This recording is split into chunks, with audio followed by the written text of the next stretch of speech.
یہ بہت خوبصورت بات کہتے ہیں کہ جس شخص نے یہ کیوں دریافت کر لیا کہ وہ اس زندگی میں کیوں جی رہا ہے.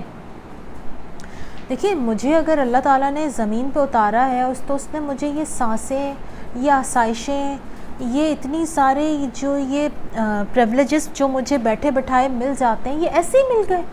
اللہ تعالیٰ نے مجھے ایسے نہیں دیے، اس کا کوئی مقصد ہے. اور اگر اس مقصد کو میں اور آپ تلاش نہیں کرتے تو پھر ہمارے اندر خود بخود ایک روحانی شدید قسم کی بے چینی پیدا ہو جاتی ہے. اور اس روحانی بے چینی کا پھر جب تک علاج نہیں ہوتا، جب تک ہم اپنی زندگی کا مقصد تلاش نہیں کرتے. ہم لاکھ دوائیں کھا لیں، اینٹی ڈپریسنٹ کھا لیں، ہم لاکھ محفلوں کا حصہ بن جائیں، ہم گپ شپ کر لیں، ہم پارٹیاں کر لیں، ہم دوست بنا لیں، ہم ٹریولنگ کر لیں، لیکن وہ روحانی جو بے چینی ہے وہ ہمارے اندر سے دور نہیں ہو پاتی. اس کا ریزن کیا ہے؟ اس کا ریزن صرف اور صرف یہ ہے کہ ہم اپنی زندگی کا کوئی مقصد بناتے نہیں ہیں. پھر یہ کہتے ہیں کہ جس کے پاس یہ مقصد آ جاتا ہے وہ اس مقصد کو حاصل کرنے کے لیے وہ کیسے حاصل ہوگا؟ کیا وہ اتنے آرام سے حاصل ہو جائے گا؟ نہیں.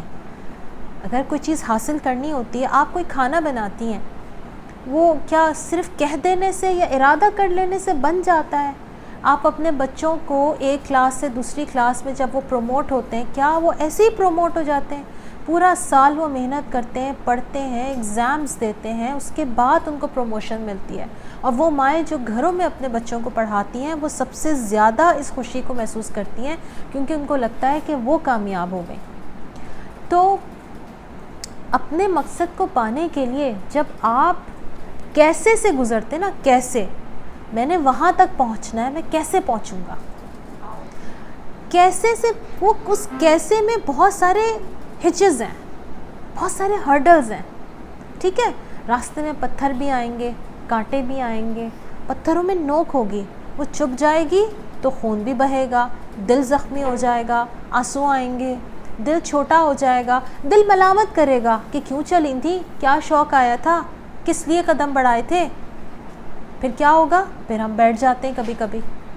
تو اس کیسے تک پہنچنے کے لیے، اس کیسے سے گزرنے کے لیے اور اس کیوں تک پہنچنے کے لیے بہت ضروری ہے کہ آپ کے اندر اسٹرینتھ ہو. اور اسٹرینتھ کے لیے ضروری ہے کہ آپ اپنے جیسے لوگوں سے جڑے رہیں. کیونکہ ہم سب جتنے بھی لوگ آپ سب یہاں بیٹھے ہیں الحمدللہ، وہ تمام لوگ اپنی اپنی زندگی میں اگر کوئی مقصد نہیں رکھتے تو بنا لیں اور اس میں ساتھ چلنے کے لیے ساتھی تلاش کر لیں. ایک چھوٹی سی بات ہے کہ اگر آپ میں سے کوئی یہ چاہتا ہے کہ وہ اپنے ریلیشن شپ کو بہتر کرے، کوئی یہ چاہتا ہے کہ وہ اپنے بچوں کی اچھی تربیت کرے، کوئی کچھ اور چاہتا ہے یا کوئی اپنی پرسنل خامیوں کو دور کرنا چاہتا ہے، تو آپ صرف یہاں آن کے بیٹھ کے گپ شپ نہ کریں، صرف انڈیویجولی سیکھ کے نہ جائیں، بلکہ ایک دوسرے سے جڑ کے ان کی زندگیوں میں اپنی بھی ہیلپ کریں اور دوسرے کی بھی ہیلپ کریں.